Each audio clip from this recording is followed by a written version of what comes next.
রাখবে হাসি খুশি। Nichon Electronics, a concern of Nichon Nilay Group. দর্শক, বাংলাদেশের অর্থনীতি ও বিনিয়োগ পরিস্থিতি নিয়ে নিটোটারা দৃষ্টিকোণে আলোচনা শুনছিলেন। বিরতি শেষে আবারও আপনাদের সকলকে স্বাগত।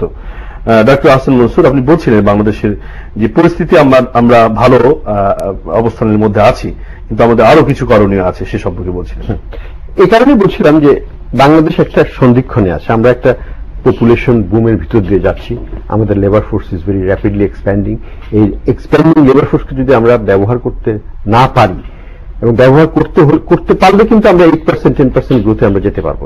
চায়না হচ্ছে এক্সাম্পল।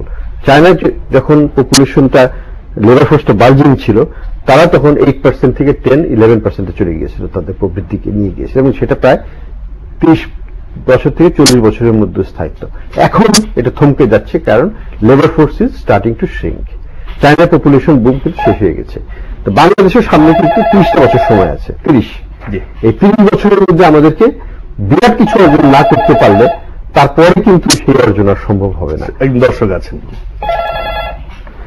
হ্যালো, জি ওয়ালাইকুম আসসালাম। দর্শক বলুন। আমি আব্দুল লতিফ কুরেশি, শাইনবাগ, নোয়াখালী। জি বলুন। আজকের বিষয় হচ্ছে অর্থনীতি বাংলাদেশে।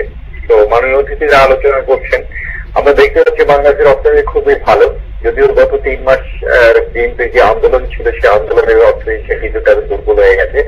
আমরা যেটা মনে করি আর কি, মাননীয় অতিথি মনে হচ্ছে একমত হবেন কিনা, যে যারা রপ্তানি এবং আমদানি করছে, যে আমদানির নামে রপ্তানির নামে যে হাজার হাজার কোটি টাকা বিদেশে পাচার করছে, এই টাকাটা রোধ করা গেলে মনে হয় অর্থনৈতিক চাঙ্গা হতে পারে। আরেকটা জিনিস হচ্ছে যে আমাদের দুর্নীতিগুলো, যেখানে দেখা যাবে ছোট যারা অশিক্ষিত তারা কিন্তু দুর্নীতি করতে পারছেন না, কিন্তু যারা কিন্তু অ্যাডমিনিস্ট্রেশনে আছেন শিক্ষিত কিন্তু দুর্নীতিগুলি। ধন্যবাদ দর্শক। এই দুর্নীতিগুলো যদি রোধ করা যায় তাহলে মনে হচ্ছে দেখুন, আপনাকে গুরুত্বপূর্ণ মতামত দিয়েছেন, আপনি প্রশ্ন করেছেন আহসান মঞ্জুর। দর্শকের প্রশ্নটি যে করেছেন যে বাংলাদেশের টাকা পাচার হয়ে যাচ্ছে, আমরা বহুদিন থেকে শুনছি যে কানাডায় বেগমপাড়া গড়ে উঠছে, সেকেন্ড হোমের জন্য অনেকে ছুটছেন, এবং সেই টাকাটা আমাদের দেশে বিনিয়োগ হচ্ছে না। এটি এক ধরনের বড় চিন্তার বিষয়।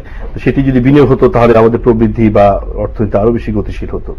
এটা নিয়ে কোনো সন্দেহের কিছু নাই যে থাকলে পরে আরো ভালো হয়। সেটি কিন্তু করার উপায় কি, সেটা আমাদের খেয়াল রাখতে হবে যে এটা বাংলাদেশ কিন্তু অভিন্ন কোন স্থানে নয়। টাকা কিন্তু পাচারের 1 নম্বর জায়গা হচ্ছে চায়না, 2 নম্বর হচ্ছে ভারতবর্ষ, 3 নম্বর আমরা হয়তো 4, 5 বা 5ম, 6ম আছি।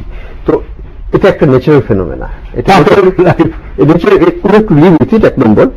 2 নম্বর হচ্ছে যে আমরা কি করতে পারি। আমরা যদি আমাদের দেশকে আরো নির্ভরশীল করতে পারি, আমরা যদি আমাদের দেশকে এই যানজট মুক্ত করতে পারি, আমরা যদি আমাদের দেশকে শিক্ষার দিকে এগিয়ে নিতে পারি, স্বাস্থ্যের দিকে এগিয়ে নিতে, তাহলে তো মানুষের কোনো যাওয়ার কোনো প্রয়োজন থাকবে না। দর্শকরা আমাদের আলোচনা শুনছেন, আলোচনা ফাঁকে আরেকজন দর্শক আছেন, একটু নিতে চাই। দর্শক কে বলছিলেন, বলুন। আসসালামু আলাইকুম। জি ওয়ালাইকুম আসসালাম। দর্শক বলুন। আমার প্রশ্ন হল, দেশে বর্তমানে রাজনৈতিক অস্থিরতা নাই, ভাঙচুর নাই, হরতাল নাই, অবরোধ নাই, সেক্ষেত্রে বিনিয়োগ বান্ধব একটি পরিবেশ বিরাজ করছে, কথা সত্য।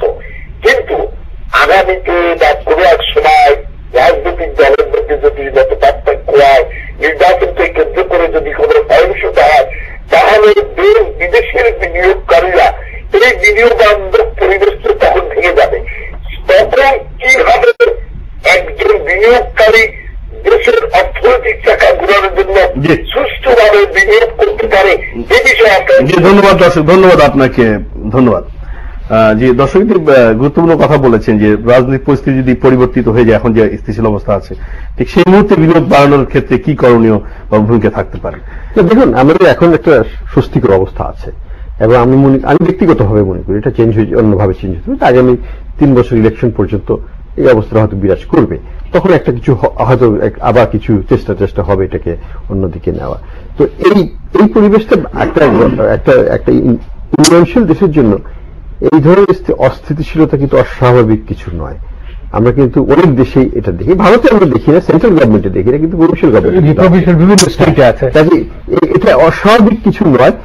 বিনিয়োগকারীরা যদি তাদের রেট অফ রিটার্ন, তাদের যে বিনিয়োগের যে লক্ষ্য সেটা হচ্ছে প্রফিট, তারা যদি সেটা অর্জন করতে পারে, সেজন্য তারা যেটা চায়, আমাকে জমি দাও, আমাকে বিদ্যুৎ দাও, আমাকে গ্যাস দাও, আমাকে রাস্তা দাও, আমাকে সস্তায় লেবার ব্যবহার করতে দাও, আমাকে ঝামেলা করে না, চাঁদাবাজি করে না, আমাকে সস্তিতে কাজ করতে দাও, ল অ্যান্ড অর্ডার। হ্যাঁ, এই জিনিসগুলো যদি আমরা দিতে পারি তাহলে তারা আসবে।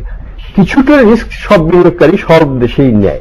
বিদেশি যারা বিনিয়োগ করতে যায় তারা কিন্তু একটু, যেটাকে বলা হয় একটু রিস্ক, এইটা টলারেন্স বেশি, এবং তারা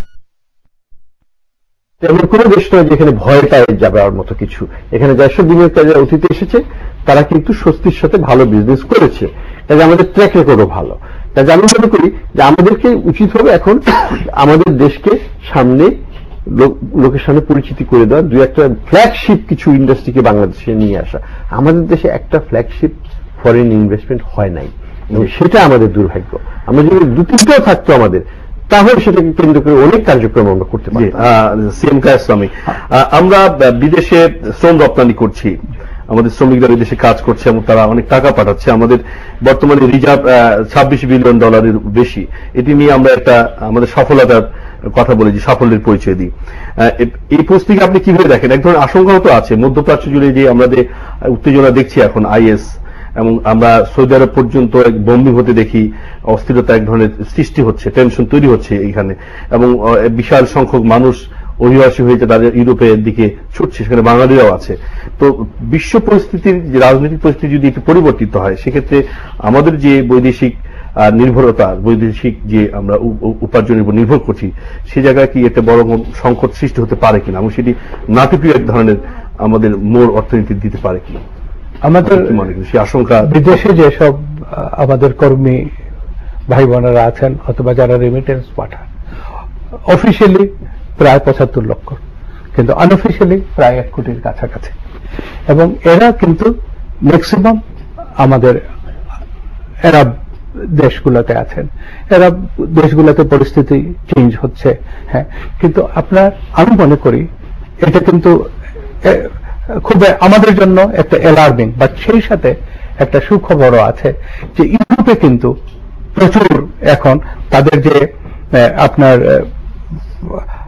কস্ট অফ লিভিং এবং ওখানে যে ডোমেস্টিক হেল্পার, এগুলা তাদের অসম্ভব হয়ে দাঁড়িয়েছে। এবং তাদের যে এখন বার্থ কন্ট্রোলে গিয়ে দেখা যাচ্ছে কি